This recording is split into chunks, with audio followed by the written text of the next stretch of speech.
प्रकाश आंबेडकरांकडून मवियाच्या अस्तित्वावर प्रश्नचिन्ह आता निर्माण करण्यात येत आहे। मवियात 10 जागांवर पेच असल्याचा प्रकाश आंबेडकरांनी दावा केलाय। इतकंच नाही तर शुक्रवारच्या म्हणजेच उद्या होणाऱ्या बैठकीला न बोलावल्यानं प्रकाश आंबेडकर नाराज असल्याचं देखील म्हटलं जात आहे। पाहूया या संदर्भातलाच आमचा हा एक खास रिपोर्ट।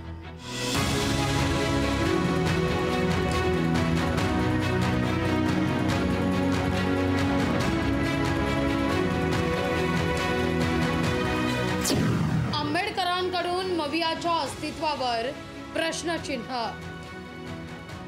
मवियात 10 जागांवर पेच असल्याचा आंबेडकरांचा दावा।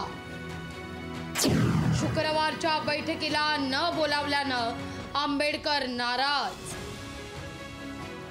भाजप प्रणित महायुतीनं 20 उमेदवार जाहीर केलेले असताना महाविकास आघाडीचं जागा वाटपाचं काही ठरलेलं नाहीये।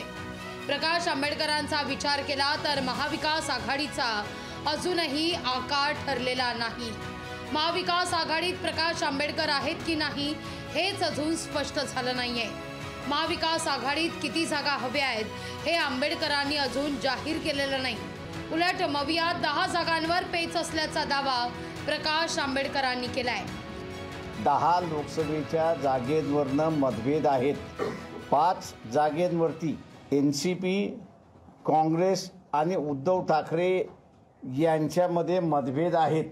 तेव्हा यांचं भांडण मिटल्याशिवाय महाविकास आघाडी राहिली तर आमची बोलणी त्या ठिकाणी होतात। महाविकास आघाडी राहिली नाही तर महाविकास आघाडीचा कुठला पक्ष आमच्याबरोबर समझोता करायला तयार आहे त्याच्याबरोबर आम्ही समझोता करणार।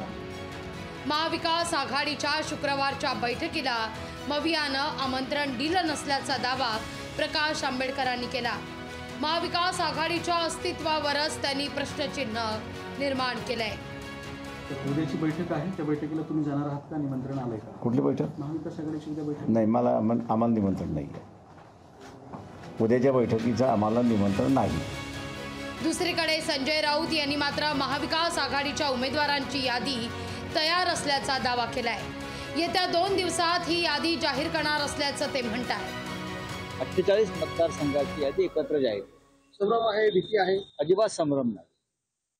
जागा वाटप पूर्ण झालेलं आहे आणि आम्ही तिन्ही पक्ष एकत्र येऊन जागा वाटप जाहीर करू।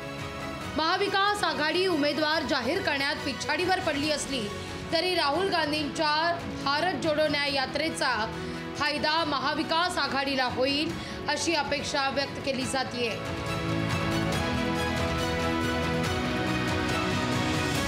ब्युरो रिपोर्ट, लोकशाही मराठी, मुंबई।